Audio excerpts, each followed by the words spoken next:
Educators, parents, policymakers, authors, and learners all want to understand what works in education, in which contexts, for which students.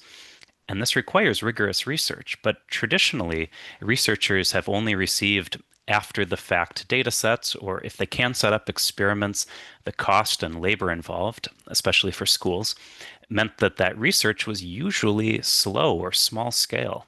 And then the research to practice pipeline, which delivers insights back to the classroom, generally used a combination of teacher professional development, content improvements, and policy changes, all of which are very important and also take a long time to complete.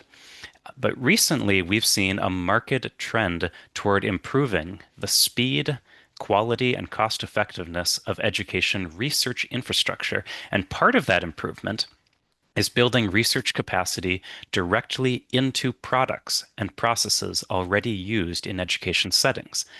So, this is what we call rapid cycle evidence generation and use. Researchers, technologists, and authors can build research designs like A/B testing into the products that students use, which reduces the cost of data collection. And then analysis can often be done within that product's data infrastructure, which promotes student data privacy and security because it reduces the number of systems that hold student data. And then importantly, insights and evidence can be directly and almost immediately used within that product, even to improve the outcomes for those specific individual students who generated the data in the first place. I mean, that is the promise of adaptive instructional and assessment systems.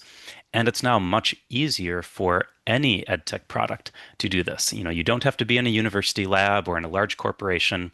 You can take a look at the free and open source upgrade platform, thanks to Steve and the Carnegie Learning team, for a great example of how we can all integrate research and product infrastructure.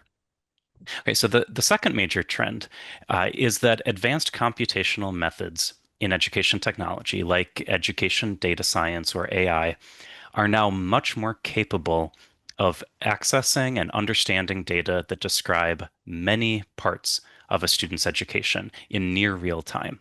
So, a great example is the Infinite Campus School Dropout Early Warning System, which matches current student data against historic records of which students persisted with their cohort to an on time graduation and which students did not. That system looked not only at academic behavior, attendance, and home and enrollment stability information, but it also is able to see the interactions between those factors and between data of a student and her peers or others in her environment and nuanced trends over time. So, this is a really big area for growth in the modern generative AI era, too. So at first, generative AI worked simply by prompting it. The output would directly relate to your text input and the model that it goes through. And then technologists built the ability for AI systems to understand documents. So here in education, that would be things like school policies, academic standards, lesson plan rubrics, and more. But those were often focused on the teacher's documents or maybe on the work that the student directly entered into the system for like that specific math problem. The next phase in education AI is like the Infinite Campus Early Warning System, for these AI systems to have much richer context and evidence for which AI outputs tend to work better for which students under what conditions. And we already know that context matters. Differences in education settings and individual student history and goals are extremely important for educators to know. And for the same reasons, they're important for the future of education AI.